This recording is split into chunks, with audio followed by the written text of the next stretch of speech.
वसंतराव नाईक साहेब त्यांनी अन्नधान्याचा पुरवठा शेतकऱ्याला किंवा पूर्ण जनतेला कमी पडत असल्यामुळं त्यावेळेस हरित क्रांतीची सुरुवात केली आणि शेतकऱ्यांना रासायनिक बी बियाणे पुरवठा करण्याचं काम त्या काळामध्ये केलं। लोकांना काय वाटायला लागले की बाबा रासायनिक जर आम्ही शेतामध्ये वापरलो तरच उत्पन्न निघणार आहे, पण तसं न राहता सेंद्रिय शेतीच्या माध्यमातून सुद्धा कशा प्रकारे मोठ्या प्रमाणावर उत्पन्न काढता येतं याचं एक चांगलं उदाहरण म्हणजे शांभाऊ सोनटक्के आपल्या या लातूर जिल्ह्यामध्ये या परिसराला एक वरदान ठरलेलं आहे आणि त्यांच्या माध्यमातून या नैसर्गिक शेतीच्या माध्यमातून शेतकऱ्यांनी सुद्धा पुढे येऊन सेंद्रिय शेती म्हणजे नैसर्गिक शेती करणं ही काळाची गरज बनलेली आहे। कारण शेतीतली सुपीकता आणि सुबकता जर टिकून ठेवायची असेल तर सेंद्रिय शेतीशिवाय पुढं पर्याय नाही।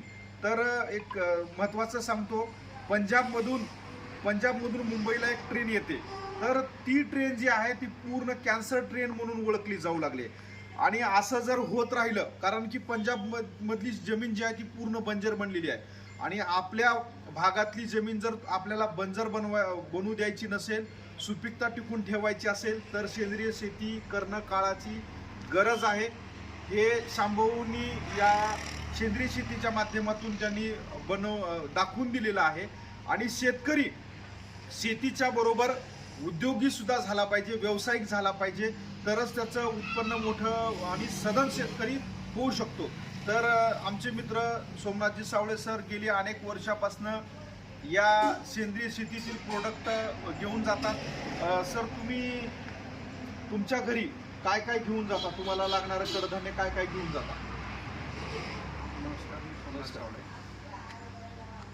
संपूर्ण डाळी, गहू, ज्वारी, कांदा, लसूण जे काही पिकवतात टोटल मी 8 वर्षापासून घेऊन जातो। बरं, खरं सांगायचं झालं तर शांभाऊंच्या शेतामध्ये जे काही पिकतंय, कडधान्य असो, कांदा असो, लसूण असो आणि त्यांच्या शेतामध्ये जो ऊस होतो, ऊसाच्या माध्यमातून जो गूळ तयार होतो तो सुद्धा म्हणजे सगळंच जवळपास यांच्याकडे तयार होणारं हे गेली अनेक वर्षापासून घेऊन जात आहेत आणि खरंच एक चांगलं आहे।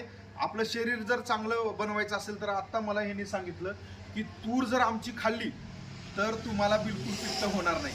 तर त्याच्यामुळं म्हणजे केमिकल विरहित असल्यामुळं एक शरीर चांगलं बनवण्यासाठी आणि आपण म्हणतो शरीर आरोग्य संपत्ती आहे, तर शरीराला खरंच आरोग्याची संपत्ती बनवायचं असेल आणि हेल्थ इज वेल्थ आपण जे म्हणतो ते जर खरंच टिकून ठेवायचं असेल तर सेंद्रिय शेतीतील प्रोडक्ट वापरणं खूप गरजेचं आहे आणि यांना प्रोत्साहन देणं गरजेचं आहे। जे लोक नैसर्गिक शेती करतायत, सेंद्रिय शेती करतायत त्यांना प्रोत्साहन देणं गरजेचं आहे। बरेच शेतकरी शेती भरपूर असताना सुद्धा मागं राहण्याचं काम काय आहे तर उद्योग, शेतकरी हा उद्योगी झाला पाहिजे।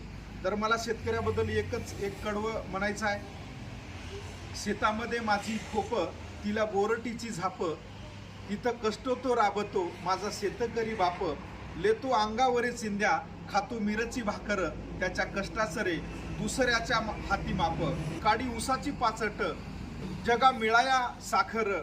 अशा प्रकारचं शेतकरी शेतामध्ये दिवस रात्र राबतो आणि त्याच्या जे शेतामध्ये काम करतो त्याचं पिकवलेलं जे आहे दुसऱ्याच्या हातामध्ये असतं त्याचं माप।